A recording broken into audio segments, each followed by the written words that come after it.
Welcome to LC Screen Talk. My name is Larry, and this is my review of Cherry.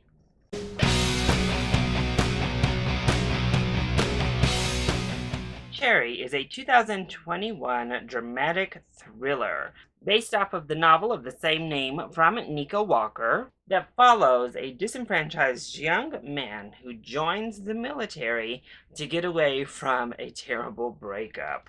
But upon his return, PTSD leads him down a dark path of bad decisions that jeopardizes him losing everything.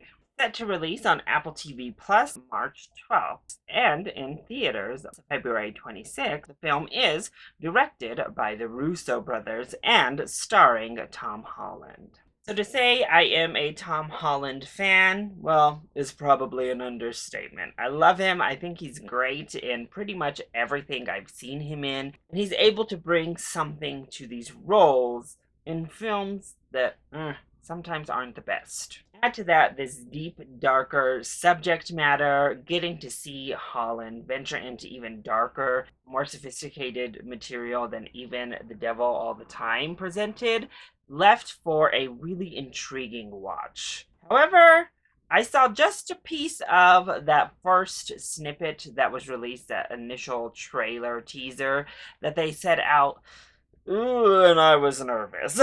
I was very scared at what the Russos had put out here.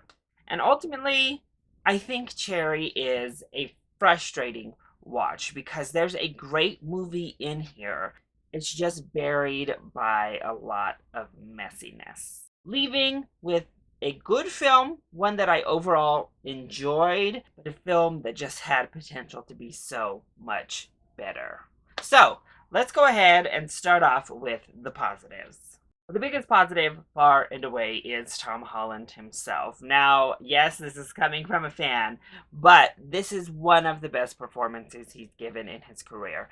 Add this to The Devil All the Time and his young work like The Impossible, and you really get a scope of just what Tom Holland is capable of as a young actor outside of superhero and family-friendly work. I don't know if there's a better crier in the business, if we're being completely honest. But Tom Holland does so much more than sell the crying. He fully realizes this broken, complex character of a person. And actually, it's a shame because nobody else in the cast is able to come close, even matching him in this film. But this is certainly a star-driven vehicle for Holland himself, and he's more than capable to put that type of pressure on his shoulders and carry the weight. I also thought the Russo brothers had moments to shine. I don't think their direction overall is a positive, but that's because the story is so disjointed. If we were to break this down into different segments, they do a really fantastic job at directing several of the segments. They don't hit the home run, but the war segment particularly is very well directed and has some innovative work behind it. And this doesn't go by a typical 3-act structure. It is really kind of 4 distinct acts. And I think the second and third acts of the film are fantastic. They are really riveting, really engrossing. The character work that is done there is great. You're kind of on the edge of your seat the entire time. I personally enjoyed the third act as well. Though it is messy, I think it is emotionally impactful. And honestly, the film left me personally on an emotional note. I think the heft of the situation and what happened hit home. And I think the character's arc truly came to fruition. Now, there's a small coda at the end of this film that constitutes the very ending that I think we could have done without. But regardless, the last 3 parts worked for me. And it does shine a bright light on PTSD and how we fail those who return from the military on so many levels. I do enjoy that we got to see this dark turn of this really earnest guy to start, and it just kind of helped to punctuate the shortcomings of the system. Also, I loved when the film went tongue-in-cheek, when it just went there. Like, the names of these banks was really fun, and just small moments like that where the Russo brothers inject some personality into the commentary. So then, what doesn't work so well when it comes to Cherry? Well, I want to start off with that structure. It is too disjointed overall. This feels like several films kind of Frankensteined together, and they don't necessarily flow all that well. We get these chapters put up. First of all, there's too many chapters. I don't think we have that many actual parts to the film.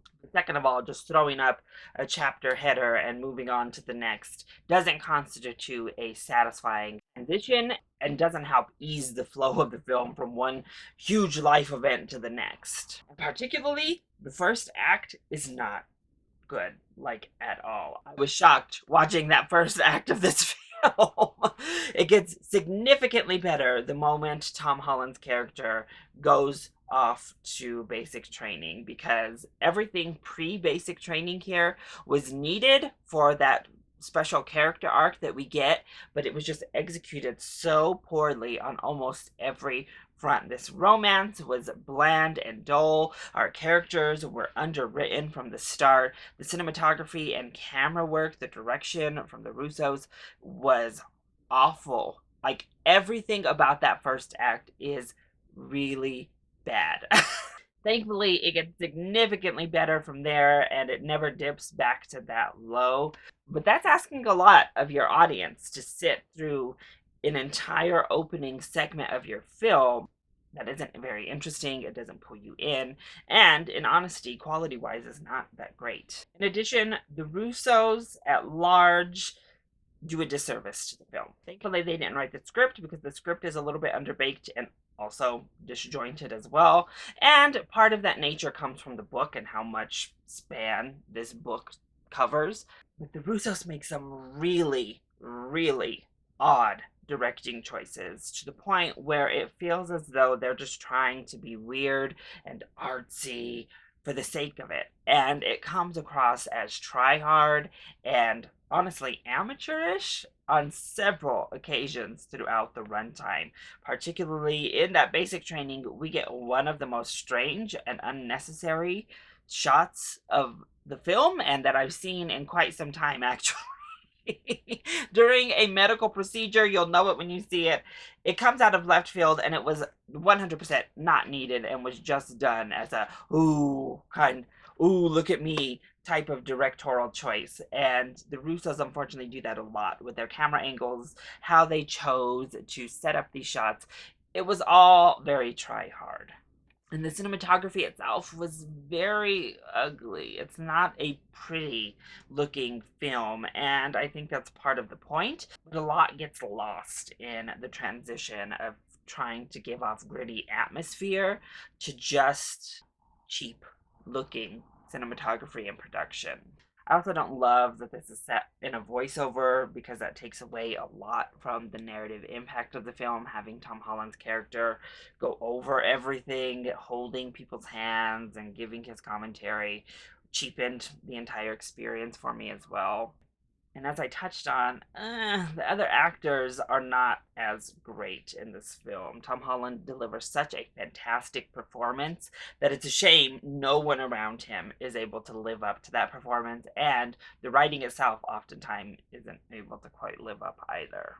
So overall, I enjoyed Cherry. I think when it works really well, and I found myself engrossed in this man's story. Tom Holland does everything he needs to do to get you invested in who this man is and what his situation is. He keeps the role empathetic and sympathetic while moving through these scenarios, to the point where you want to see him succeed and get out of this.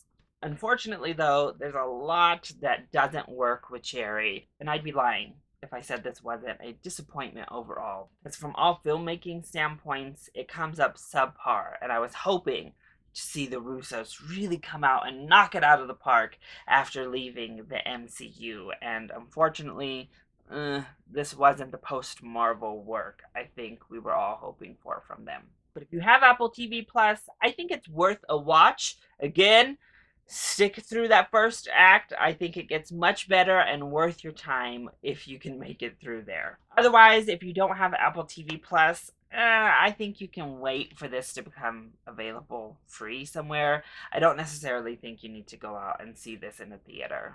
So, that is my review of Cherry. I hope you enjoyed it. If you did, go ahead, click like down below and subscribe to the channel so you are always up to date on my latest videos. Also, join in on the discussion. Are you excited to see Cherry?